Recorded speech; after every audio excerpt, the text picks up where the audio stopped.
Welcome, everyone in the United States, Canada, and around the world to another inspiring episode of It's a Wrap with Rap, the podcast that shares real stories of hope, resilience, and purpose. I am your host, Ron Rapaport.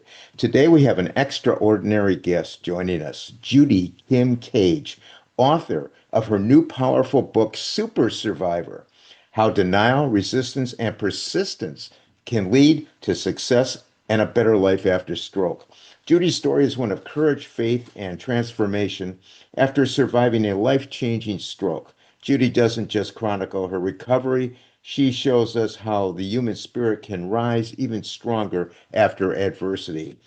Judy, welcome to the podcast. It's such an honor to have you with us today. Thank you, Sharon, for having me. Well, you're more than welcome, and we're so honored to have you. Now, Judy, let's start at the beginning. Can you take us back to the day of your stroke? What do you remember most about that experience and how it changed your life in an instant? Oof.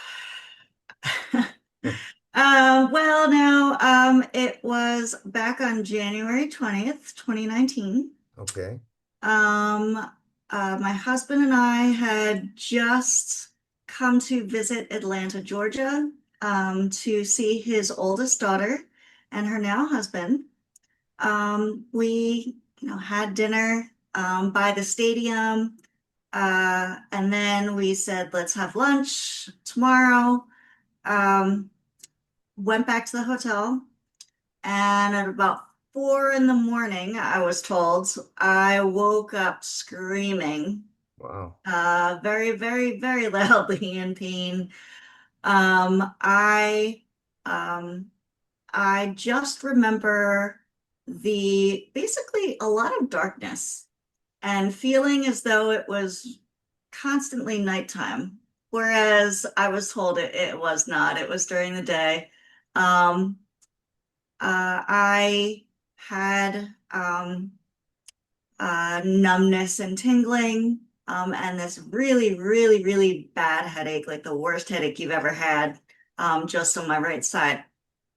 And I just remember thinking, um, this can't possibly be anything else other than a TIA, Yeah. a mini stroke, Yeah. which I'd had many, many times since the age of 4. Um, and the pain continued. My body became paralyzed. My husband had to take me to the bathroom by rigging a set of bed sheets and transporting me over because I couldn't walk.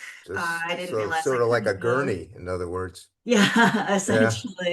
essentially. And I refused to call 911 or let him call 911.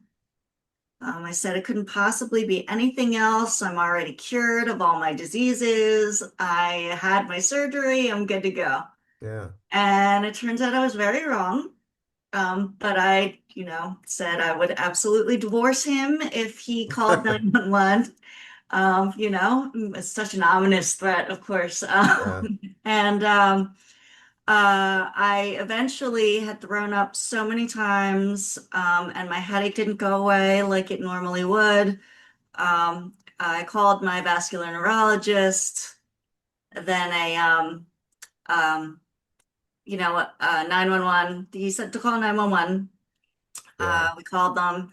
Ambulance and a mobile stroke unit came by. They did a number of scans. They had me talk with a neurologist over telecall. This was before the age of, the Zoom calls. Yeah. And and they said that I had a stroke, that I had massive, pressure accumulating inside my skull, that I would have to, um, of course, go to the hospital, but they gave Rich a choice to either scan me every few hours or to put a drain in my skull and to have me on a ventilator, essentially. Um, So we chose, or he chose rather, to have me scanned every few hours. Yeah. Um, and essentially, the next 3 weeks were kind of a blur for me. I remember a few scans, but I just remember the pain. It was this horrible pain of the blood soaking back into my brain. Yeah. Now, Um, I don't mean to make this about me in no, any sense, no, but I had the same thing happen to me because I fell down no. uh last year, like in January or February, and in June, uh I was acting strange and not remembering where things were and blah blah blah, and winds up uh, I saw my doctor who wasn't in, a PA was there, but she had neurology background, told me to go in and get an immediate MRI.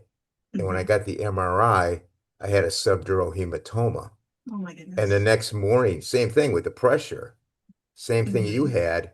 And I didn't have a choice. You know, they had to do the drain. They had to drill into the head and all that. So I know what that's like. And it's pure hell, to put it How long bluntly. were you on, or I guess under? Well, they put me under the next morning and they did the emergency surgery. Mhm. And I was in the hospital for like, I think 3 days, something like Oh. that. Yeah, probably didn't have the same amount of pain you did, but they said, had they not done the surgery, all that pressure against the brain would have just been Hmm. the end. So yeah. Uh, but anyway, before your stroke, Yes. what kind of life and career were you leading, and how was your health, and how did your identity or sense of self change afterward? I was a corporate nerd. I I was and still am a compliance director at Okay. um, excuse me, at Lument. Of course, the mortgage industry has gone through a number of changes Yeah. commercially. We absolutely don't have to go into that at all. No. It is just that I had, finally gotten the job of my dreams. I had, cultivated everything into this position after, beginning to work in 2001, after graduating from undergrad. And I had this position where I was flying back to Columbus, Ohio, every other week. So I'd spend the week there, fly home for the weekend, and the next week working out of an office, and that was rented for me, and then come back. And I did that for the entirety of 2018. And Wow. then it was in January of 2019 that my body must have said, okay, Judy, enough. Yeah. It's time for a break now.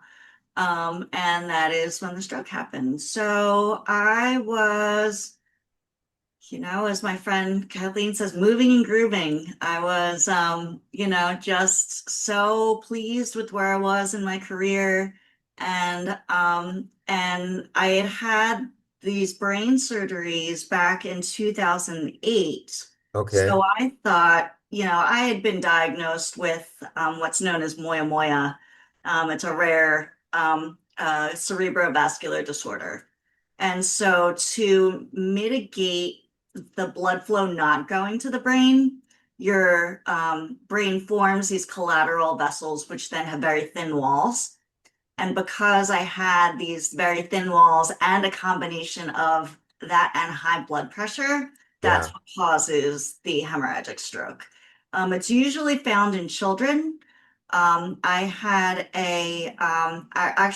my surgeries performed at Children's Hospital in Boston. Um, and of course, I thought, that was the only thing that they could do. I basically had the cure for the disorder by having the surgery. And I had survived for 10 years without major incident, Yeah. with barely a headache, barely any pins and needles. Occasionally I would have high blood pressure when I had stress, but I really hadn't thought too much about it. The only thing, if I ever had a headache, I'd be going into the ER.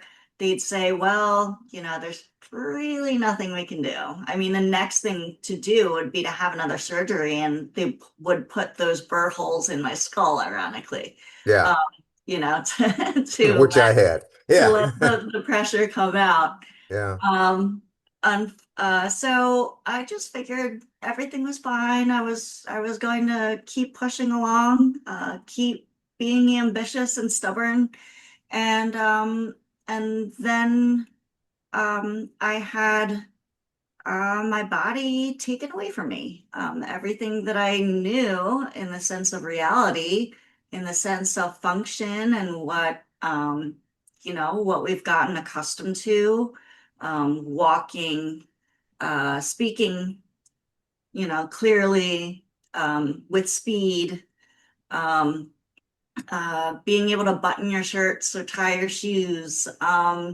being able to eat with both hands or even just to use the left hand.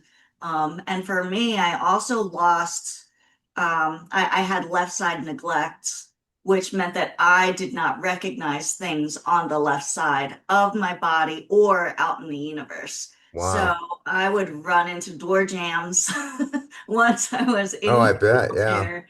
I would bump into the door jamb. I was sitting in a wheelchair, and my arm, because it had sublocks, it had fallen out of the shoulder socket. It was hanging down very low. They had an armrest put onto the wheelchair so that I could rest my arm on top of it. Because you couldn't And feel one anything, right? I couldn't. I couldn't. Wow. So I one day was sitting in my wheelchair, and I saw somebody out of the corner of my eye, so sitting so close to me, right in my personal space. And I thought, who the heck is doing this? This is so rude. Like, come on, move away, get away. Yeah. And then I realized that nobody was there. It was me. Yeah. This was my arm that I thought belonged to a complete stranger that was Wow. not attached to my body. And I think those sorts of things make you question reality. Yeah.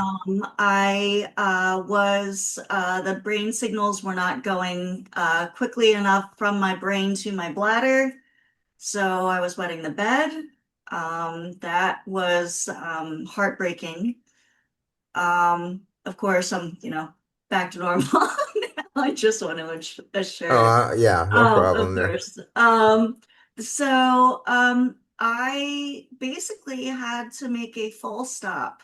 It was a question of, am I going to be able to walk again? Am I going to be able to get out of bed again? Will I be able to go home, see my dog again? Would I ever go back to work? Of course, I insisted I absolutely was going to go back to work. In my mind, there was no question. That was all I wanted to do. So you had a positive mindset right from the beginning. Or a stubborn one. Yeah, Yeah. most definitely. Yeah. If you were to ask my boss today, he laughs when I say, I know I insisted on going, that, not many people get to go back to work. No. Definitely not full time, and then definitely not get a promotion, after that 5 years. And I was able to do that probably, and I call it because of my denial and resistance to Yeah, it. and And we're gonna talk about that absolutely, in a yeah, second. yeah. What was the most difficult part of your recovery? Was it physical, mental, or emotional? I think it was mental and emotional. And I only say that because the physical part of it was definitely challenging. Yeah. But I can say it now because I'm on the other side of it. Yeah. To have to learn to walk again, just not being able to, and realizing that, and just realizing that I couldn't get up and do whatever it was that I wanted to do or was able to do before, that was just so disheartening. Yeah. Or again, the reality of, you know, existence was not there anymore. That everything that I had trusted wasn't there. And so once and my physicality came back pretty quickly. I was walking by the time I left McGee. Um, Inpatient, and then I eventually did 2 rounds of outpatient, but after one round, I said, okay, I'm going to go back to Columbus. We're going to see, let's test this out. Yeah. And I think so then the mental part of it was absolutely the most challenging because you question, why did this happen? Um, what's going on? What do I do now? I survived. Wait, what am I supposed to do now? If I can't go to work, then who am I? Um, and also, uh, seeing my family and friends without them giving me the saddest, most pitiful eyes you've ever seen. Yeah.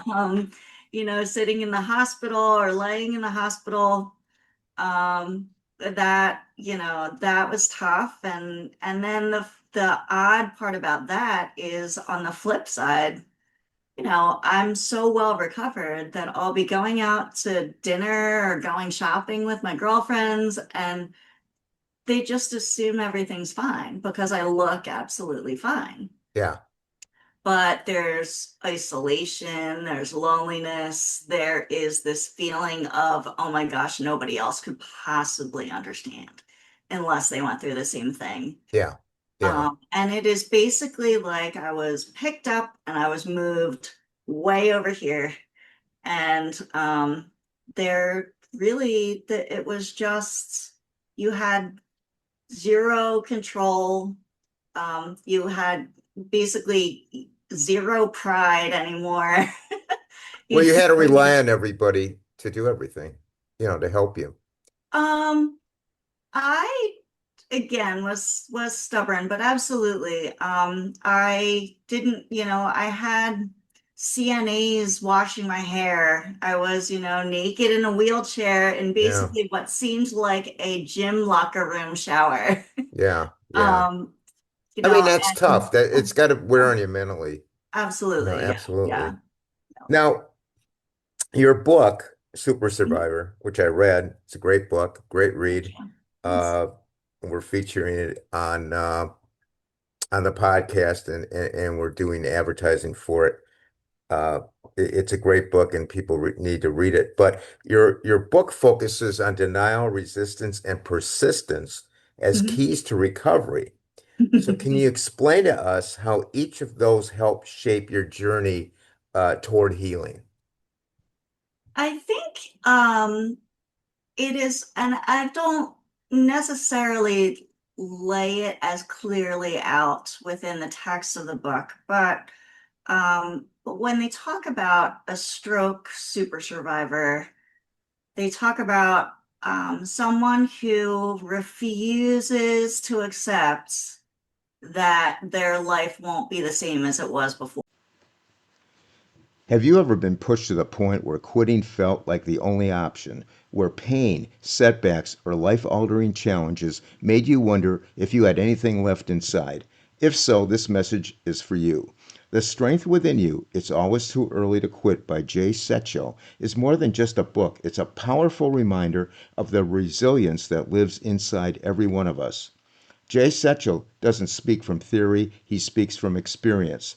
After surviving devastating accidents and enduring multiple surgeries, Jay found himself facing physical pain, emotional exhaustion, and moments when giving up seemed easier than pushing forward. But instead of quitting, he discovered something life changing, an inner strength that carried him through recovery, adversity, and uncertainty. In The Strength Within You, Jay shares his journey with honesty, grit, and heart. This book isn't about pretending life is easy, it's about facing reality head on and learning how to rise anyway. You'll discover how to keep moving forward when life knocks you down, why quitting is often a reaction, not a solution, how resilience is built through struggle, not comfort, practical encouragement for anyone facing physical, emotional, or mental challenges. Whether you're battling illness, recovering from injury, dealing with loss, or simply feeling stuck in life, this book meets you where you are and reminds you that it's always too early to quit. Jay's story will inspire you to rethink your limits, redefine your strength, and reclaim hope even when the road ahead feels impossible. This book is for anyone struggling to keep going, anyone who needs a reminder that their story isn't over yet. If you or someone you love needs motivation, encouragement, and a powerful real life testimony of perseverance, The Strength Within You, It's Always Too Early to Quit, is a must read.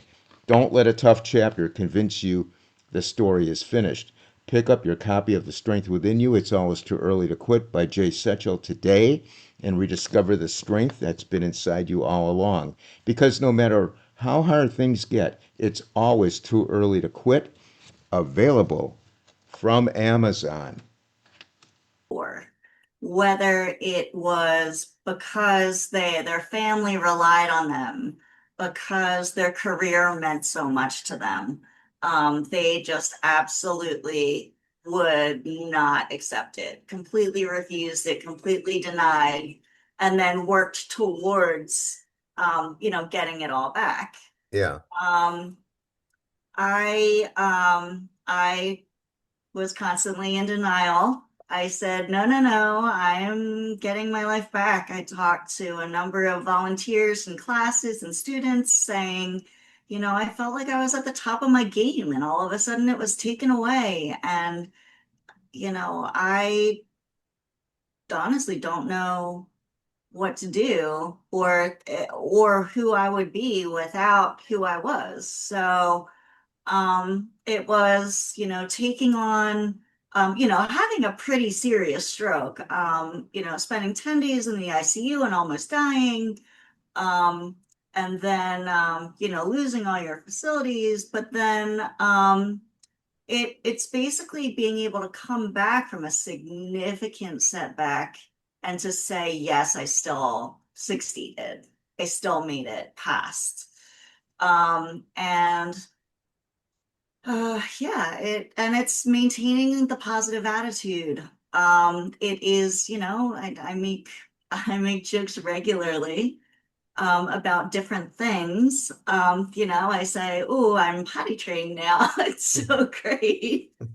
Or Yeah. We're you going back know, to the basics. Yeah. yeah, yeah, exactly. And or I would say, my left hand wasn't working, and I would say, once it would get some skills back, I would actually like give it a high five and I would say, Yeah. yeah, evil twin, nice job, good work. And my therapists would, crack up alongside me. They'd call me a rock star. They'd say, Judy, usually we get screamed at because people are frustrated that they can't think straight or talk normally or, get dressed. Yeah. Um, and so really, when I say it's denial and resistance, in my mind, it absolutely was. It was accepting way more or I guess making happen what nobody else would expect would happen. So it was a survival mechanism. Yes, yes. Absolutely. That's a great way to And, put it. and that was mostly in the early days. It is still now. There are still times when now, after the 5-year mark passed, I said, life is absolutely too short. I'm going to go ride the rides or, like take the trips and, go have the fun. Yeah. Because I realized that I had the second chance now. Yeah. Um, Absolutely. and, Absolutely. I was given this opportunity to live a happy life, whereas the past, or like the old Judy wouldn't have necessarily known that, she was stuck in her funk. She was stuck in, like probably needing a few more years of therapy. Whereas, now, it totally gives you a completely different perspective. Um, and then, um, and then you value time for what it is. You value your energy. Um, and that has opened up so many doors, and so much joy. Yeah. There's a saying here on this podcast.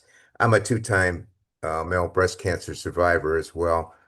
And so my my mantra was, instead of why is this happening to me, I Mm, said, why is this happening for me? I changed it. And it did happen for a reason. And it mm, it it, it did open up, like you said, a perspective.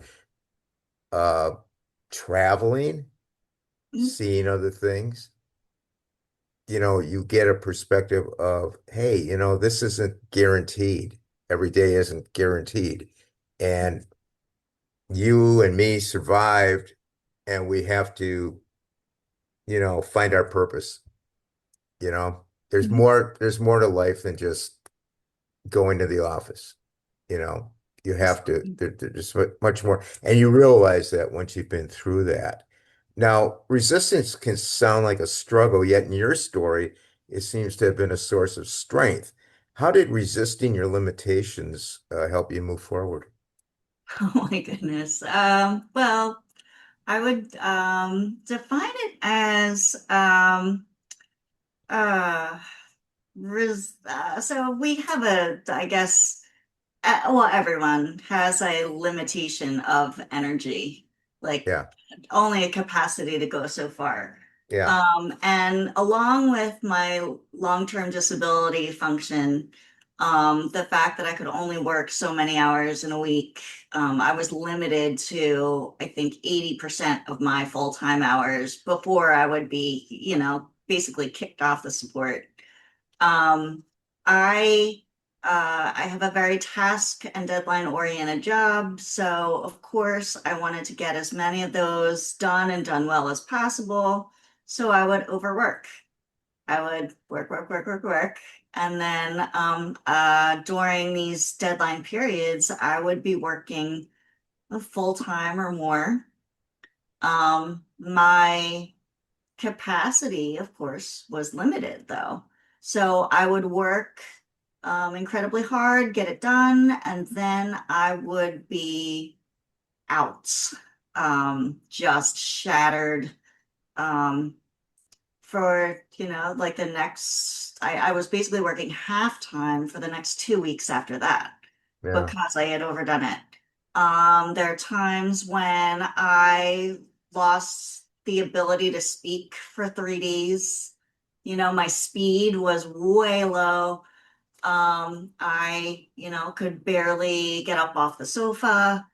My mindset in terms of bringing inputs in, like watching TV, listening to music, forget that. I mean, if, a car goes by and the noise is too loud, or a motorbike goes by, and, I mean, that can be torturous and draining.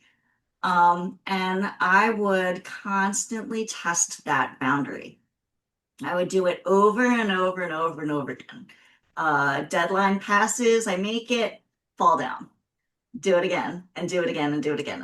And I would recover. But your body and your mind tells you that it recovers on its own time once you pushed it too far. yeah, But again, that's where I resisted that limitation. I said, no, no, no. And I do that to this day. You I fall off the horse, but you get back up. absolutely, and I am so stubborn and I say, let me do it again. Let me test it again. Let me do more this time and let me do more this time. And there are times, actually, probably, yeah, there was a time last month where I had to do a full stop for 3 days. Yeah. And I still, after the 3 days, I thought I'd be better, but I kept working.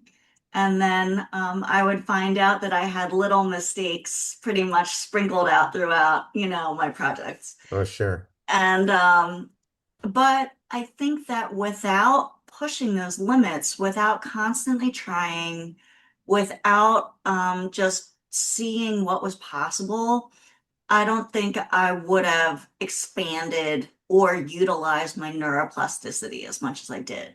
So I was able to, I mean, I'm taking baby steps in a way, but then I'm building upon that foundation. Yeah. So that's what kept propelling me forward. And persistence. What does persistence look like on the hardest days when progress feels painfully slow? These are amazing, Ron. Um, I, it is me telling my brain to shut up. It is saying you can keep going, Judy. You're gonna be fine. You're just keep going, keep doing Yeah. it. And then you can relax later. When people say they can sleep when they're dead, I mean, this is really, testing that limit. Yeah. Um, but yeah, no, it's me saying, all right, no, no, no, I'm gonna keep trying, gonna keep trying. And it's usually to a detriment. I usually find out that I've had more errors afterwards. And then, either my boss is telling me, he sees me or he hears me, and he just hears it in my voice or he sees it in my eyes and he's like, Judy, shut down. And I'm like, okay. And sometimes I'm thinking to myself, I could still keep going. I'm He's like, probably got to be very I'm like, proud to have you. I mean, you're like the ideal worker. The ideal right? worker bee. The corporate soldier. Yeah, you're soldiering on. Who in your support system, such as doctors, therapists, family, or friends, made a major difference in your recovery? Rich was my absolute largest supporter. Rich, your husband, Rich, my husband, right? yes. My acute therapists were absolutely, and still to this day, are my biggest supporters. My very first physical therapist, Maria, she basically was teaching me how to sit up and to stay up for a while. Um, Alex, her student, had basically taught me that I was not able to walk, and I had kept insisting that I could. And then my speech therapist, Maddie, my physical therapist, Heather, and my occupational therapist, Charlotte, they have all, I mean, I've told them about this project and they've been like, oh my gosh, this is amazing. How do you go back to work full time, get promoted, and then decide to write a book about the whole thing?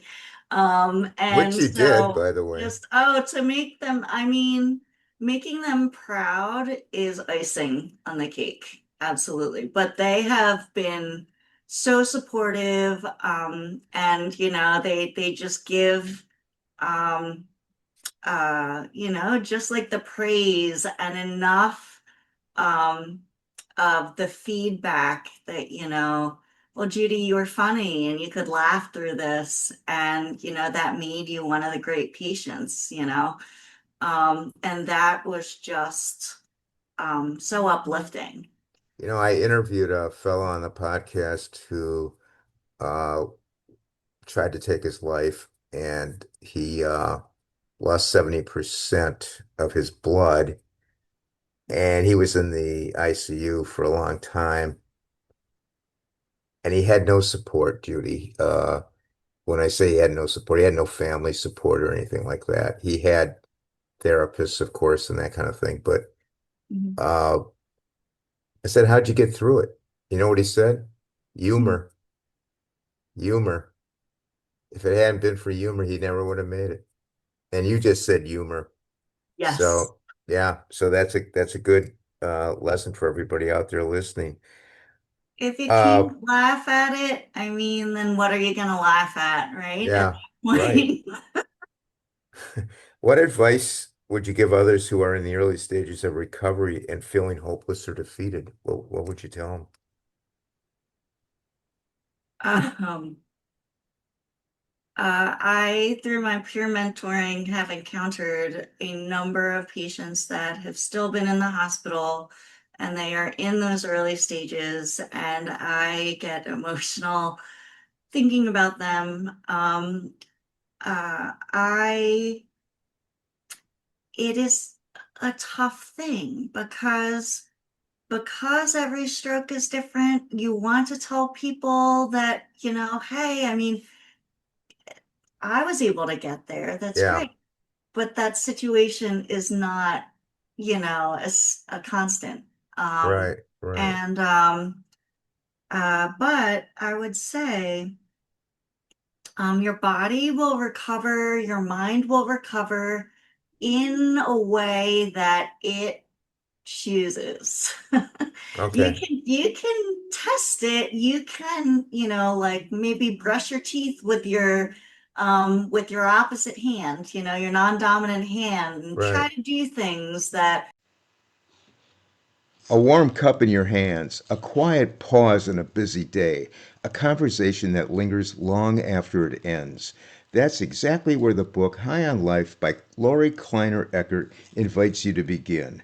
In High on Life, Lorie Kleiner Eckert blends heartfelt storytelling, thoughtful reflections, and everyday wisdom into a beautifully grounded reading experience. Just like sharing a cup of chai, this book encourages you to slow down, breathe, and truly savor life, one moment at a time. This isn't a book about having all the answers, it's a book about asking the right questions. Through relatable stories and gentle insights, Laurie explores themes of connection, resilience, gratitude, and self discovery. Each chapter feels like a quiet conversation with a trusted friend, honest, comforting, and deeply human. Whether you're navigating change, seeking balance, or simply craving a moment of calm in a noisy world, High on Life meets you right where you are. It reminds us that life doesn't have to be rushed to be meaningful, and that reflection can be a powerful act of self care. This book is perfect for readers who enjoy personal essays and reflective storytelling, anyone looking to reconnect with themselves in the present moment, fans of mindful living, personal growth, and soulful conversations. So the next time you pour yourself a cup of tea, coffee, or chai, consider pairing it with a book that nourishes more than just the mind. High on Life by Lorie Kleiner Eckert is more than a book. It's an invitation to pause, reflect, and rediscover the beauty in everyday life.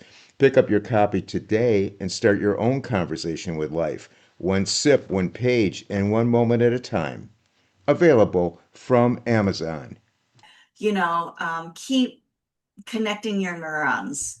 And once you get through your, doctor and therapist prescribed therapy, you can start experimenting and doing things on your own, which you will know, gives you feedback.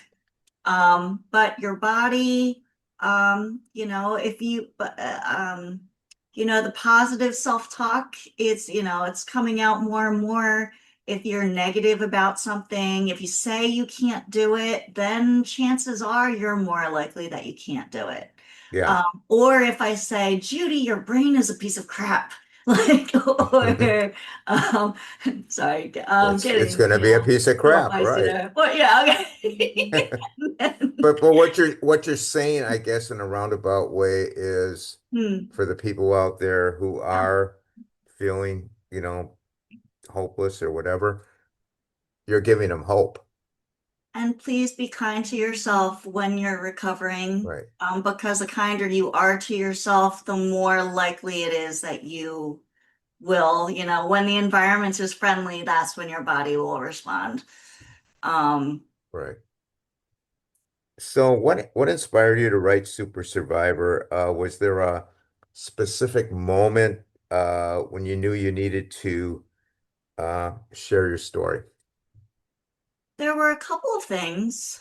One was the whole survival rate of a hemorrhagic stroke being so low, basically being 26.7% after 5 years.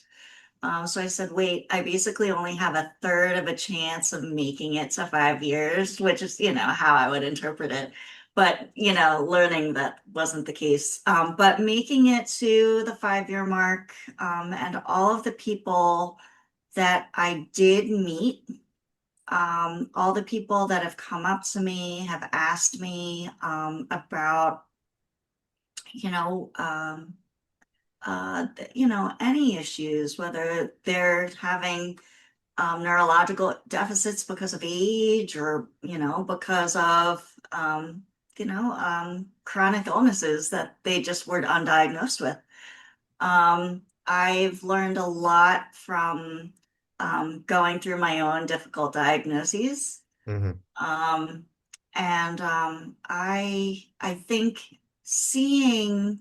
everyone seeing me being so physically able, like there's nothing wrong with me, and just continuing to treat things that way. Um, it kind of amazes me. They say you can never judge a book by its cover. You absolutely cannot. But how do we shake people out of that? How do we create additional awareness? Or, how can we improve the lives of people who don't know that they can ask or are afraid to ask for accommodations, or even to say, hey, I'm having a tough day. Can you help me? Yeah, And hopefully there's going to be a little more understanding out in the world. absolutely. Did the writing process help you emotionally or mentally? How Oh did my putting your gosh. journey into words affect your perspective? Yes, yes. Well, a few months after the stroke, I had started a blog.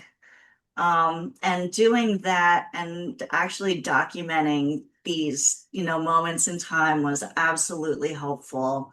It definitely helps me work through emotions that I couldn't share with anybody else. If my boss or if other coworkers said, "How are you doing?" And I'm like, what do you want to know? Yeah, Do you want honesty? Are you sure?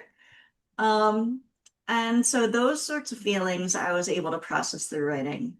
And then the entire process of putting it into book form, yeah. and then even dealing with the people in the publishing industry, or, the I heard publishing that's pretty industry. tough.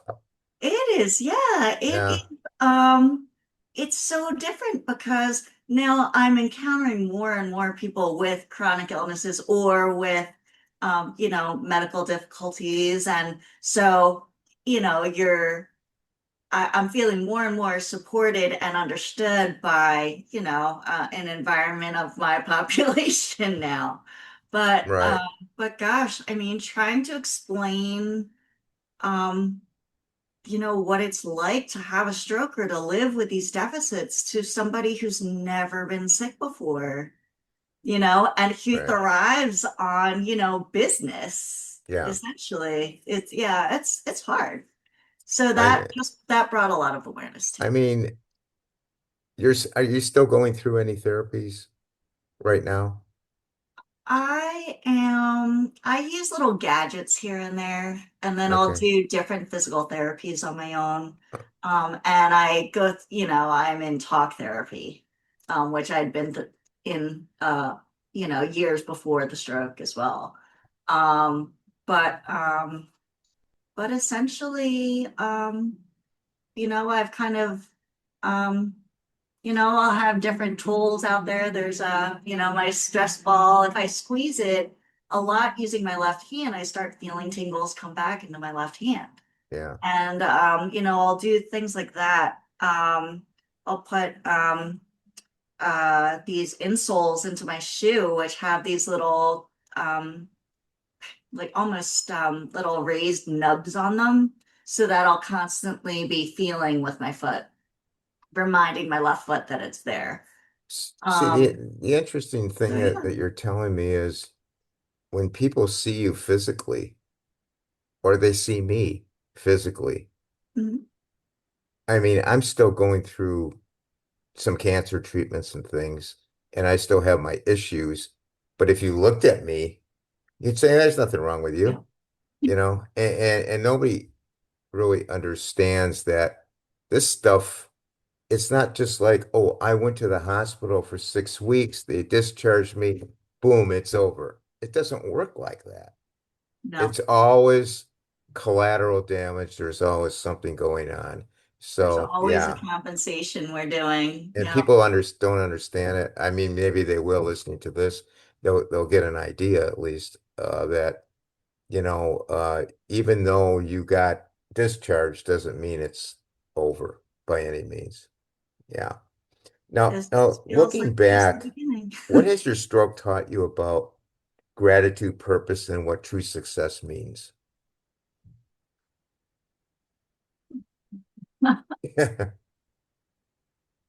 These are so heavy. Well, No, they're fantastic. I'm trying my best This is here. one. No, no, no. I love being asked these questions actually, but they definitely bring up the emotion. Yeah, Gratitude, gosh. I see it in multiple moments in every day.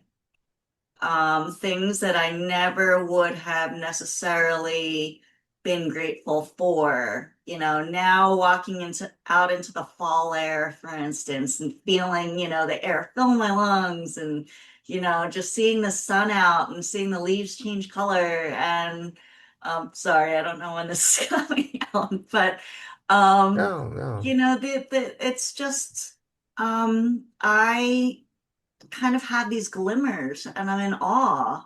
And I do something as simple as cross a street at a green light, and I make it across the street when it's still green. And I think, wow, this is amazing. I wasn't sure if I could ever be out in public, do this, drive again, right, eat again, pick up my niece again. Um, and I think there's so much gratitude in that. And in the fact that, yes, I did survive it all. Um, uh, and that it just flows so easily now. yeah. It And truly you didn't does. have that perspective before all this. No, I no. mean, you I wouldn't have been mean, sitting there watching the sun come up and the leaves falling, be like, oh, can I get You, back to bed now? uh, just a quick question.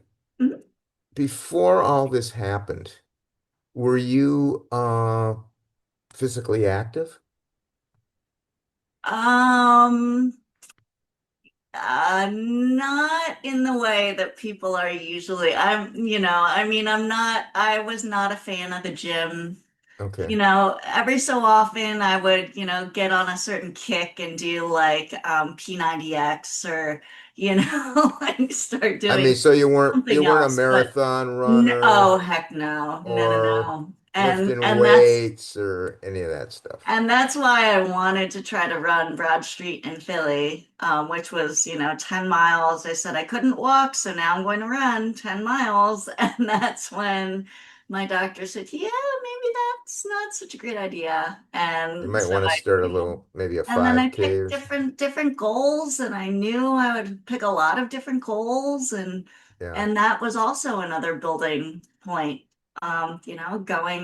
Going to music school, and taking piano lessons again, or, just picking up, a paintbrush, Yeah. things that I wouldn't have thought, but that now absolutely bring joy. So, Judy, you do mentoring of stroke patients. Tell us about that, a little bit about what you do. Sure. Um, it's funny because not funny, but the majority of patients that I see have all been referred to me through McGee Now, uh, McGee is located where? in Philadelphia. Okay, so you live in Philadelphia? I do. Mhm. Okay. Um, I also attend the stroke support group. So after, peer mentor and stroke group training, they the program pairs you with um, patients you could have commonalities with. Okay. For instance, some are interested in going back to work.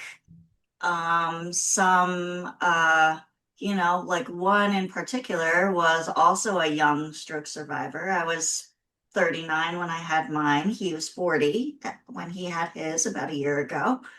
Um, there was another patient who actually had moya moya. Wow. And but there are plenty of times when I am turned away.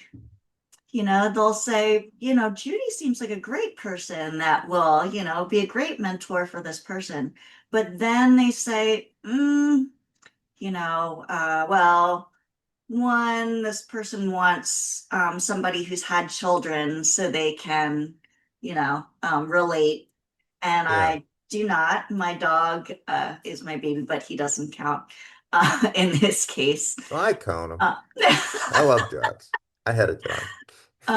and then, but yeah, no, I mean, I'm basically turned away because people say that I'm too healed and they don't want to be discouraged, or I'm not the best example because if they don't see me struggling, then they can't really relate or think that, I'm like too far out of it in a lot of ways. And so I completely understand that. Sometimes I'm like, really? Why is this a double-edged sword? It doesn't sound all that fair because you can give them a lot of insight even though you're at your stage where you are. But anyway, that's just my But not thinking.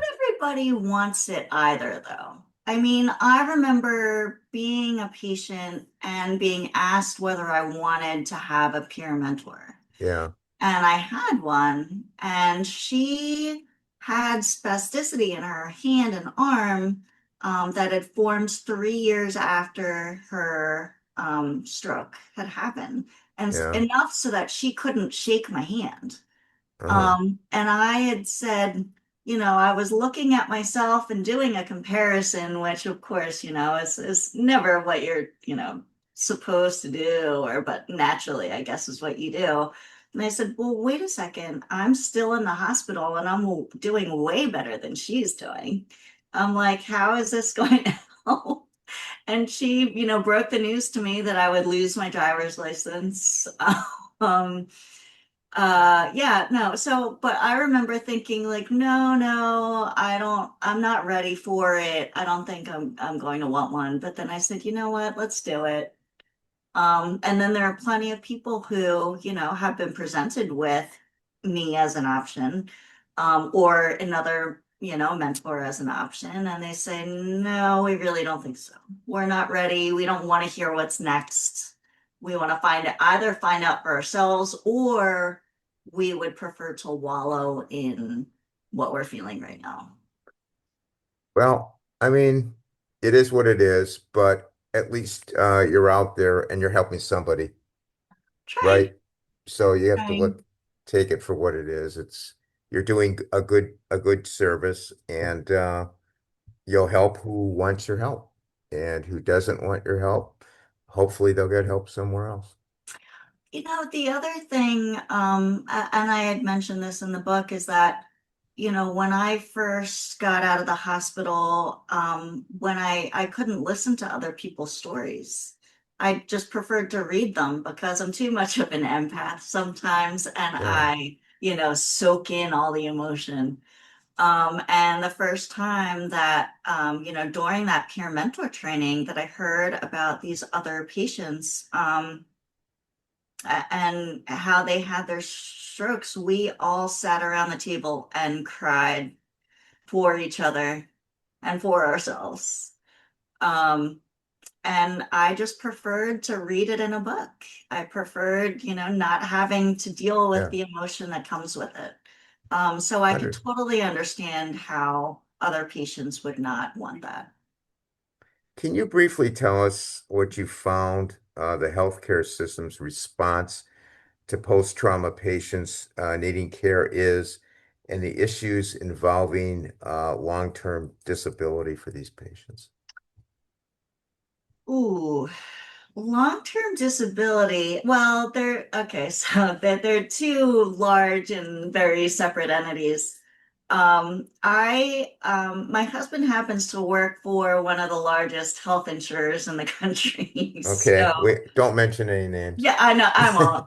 No, no, no. We won't say which. Um, but I had the gift of having that medical director tell me or tell him where I should go for therapy. Made the best recommendation. Not everybody gets that. But very, very rare, I would think. And and so and then the insurance care, once you're in acute therapy, they reevaluate you every week. And Every so week, they wow. they say it was every Tuesday that they would meet, my team would meet and decide how much longer I would need to be in therapy or how much it would be helpful for me to be in therapy. So it was like finding that out. And after the first week, finding out that it was going to be another 4 to 6 weeks and getting so mad about it.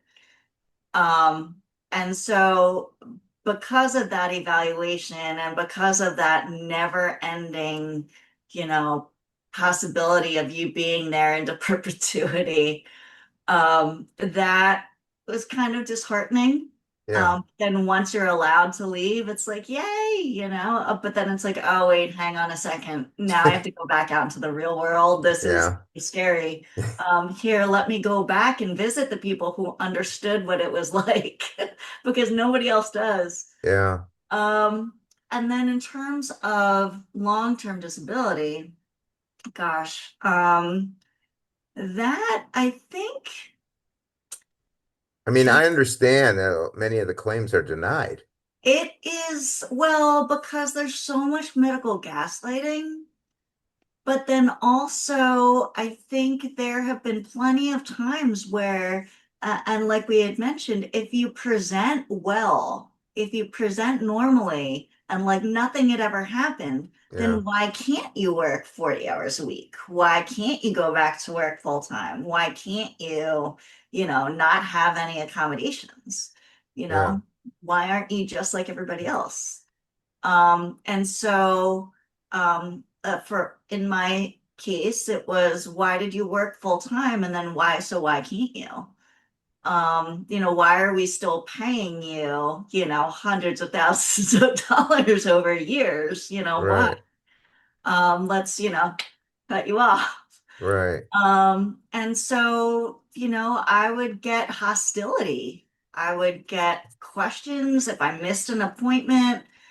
They would send me to their own doctor who also had to do his full evaluation, like from the start of whether I was sick or not. And he's like, "Oh yeah, she's had a stroke." She, Yeah. you know. A lot of bureaucracy. Yes, yes, yes. So much paperwork, organizations and doctors' offices that say, sorry, we don't have a full-time staff that can fill out your paperwork, but we'll give you the reports, and you can turn them in. Um, it's having to deal with that bureaucracy, but then also because they're protecting the corporation, Yeah. And the company I work for is amazing and has been since the beginning. Um, but they say they rely on that long-term disability system. And so in doing that, well, they kind of had to go along with their rules. And so they didn't have a ton of control over it. Yeah.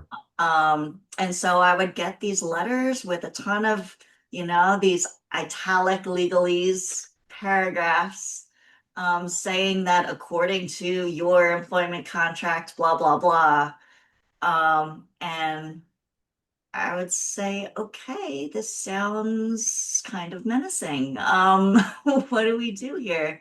I'm, doing the best I can. The purpose is for me to get back to full time, not so that I can just skate and get paid for doing nothing. Right. But I think that sometimes is a lot of their mentality when they're interviewing their patients or um, when they say, oh, people are just, inherently lazy and, they like getting paid for doing nothing. And, you've got to prove that you are sick or that you can't do it. Yeah. And that's a really negative way to exist. No. Yeah.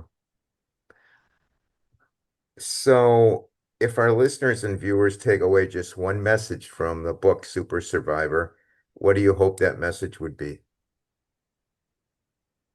Only one. Yeah, let's go with the one. For brevity's um, sake.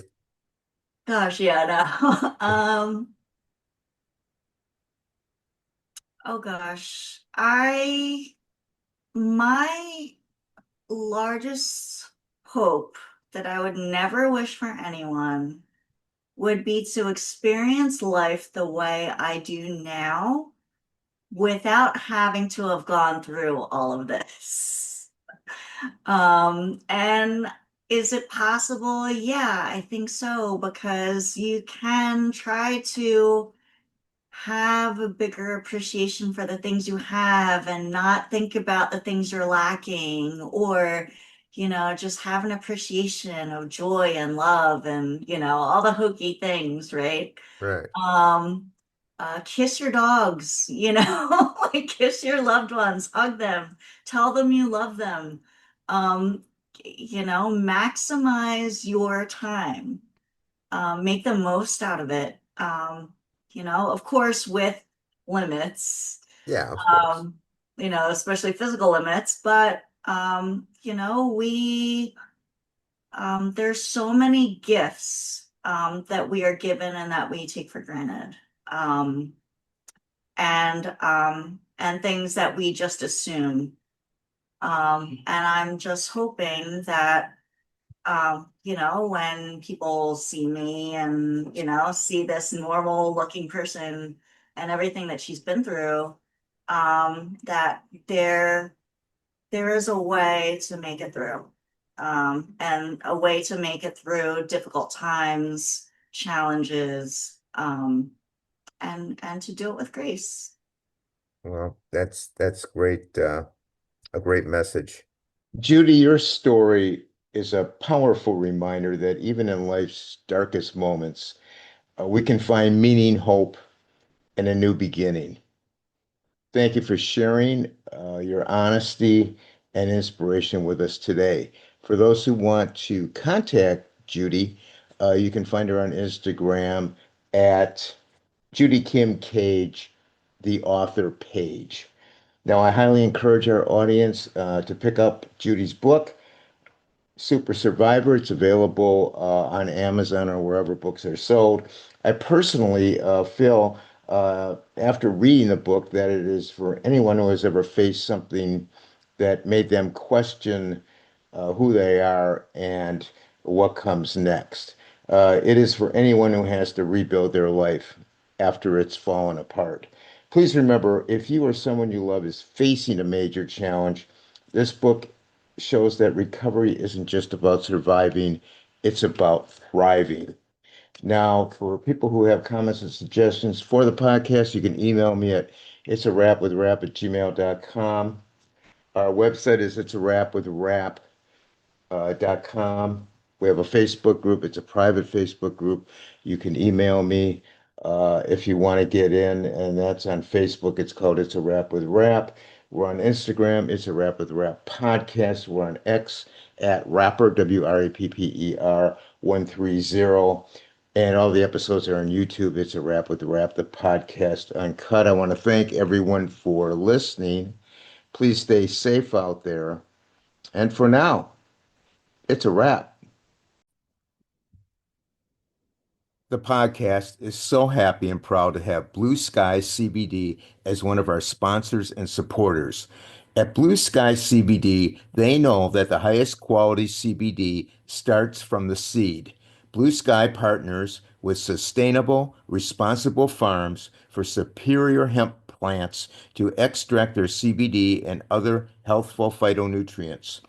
Each of Blue Sky's products contain high concentrations of CBD for maximum impact, and Blue Sky offers some of the lowest cost per milligram CBD on the market. All Blue Sky's products are THC free and are tested by a third party laboratory for potency and purity. All this has made Blue Sky one of the only CBD brands trusted by healthcare professionals across the United States. As the demand for CBD and its therapeutic potential have grown rapidly worldwide, it is difficult to know which products you can trust. At Blue Sky CBD, they just don't sell their products, they use their products. Blue Sky CBD proudly shares testimonials of their loved ones who use these products. Blue Sky CBD guarantees the potency and purity of each and every product they sell. Blue Sky tests their products 3 times. First, the plant is tested, next, the isolate, and last, the final product to ensure each product batch meets Blue Sky's high standards. A copy of the certificate of analysis is linked below each product description online. The Blue Sky CBD website contains client testimonials, including a case study for each testimonial from the people just like you regarding people dealing with severe anxiety and insomnia, high blood pressure, pain management, headache, rheumatoid arthritis and spondylitis, and endocrine balance. Blue Sky even makes the product Pet Love for our canine and feline family members. Blue Sky CBD uses CBD derived from hemp that is THC free, which is drug free and can be sold everywhere legally in the United States. Blue Sky CBD wants you to feel confident with your purchase and offers you excellent customer service. If you are not satisfied with their products, you may request a refund of the full purchase price within 30 days of the product received date. When ordering, please use the podcast link to receive 20% off your initial purchase. The link and website information will be listed in the podcast notes.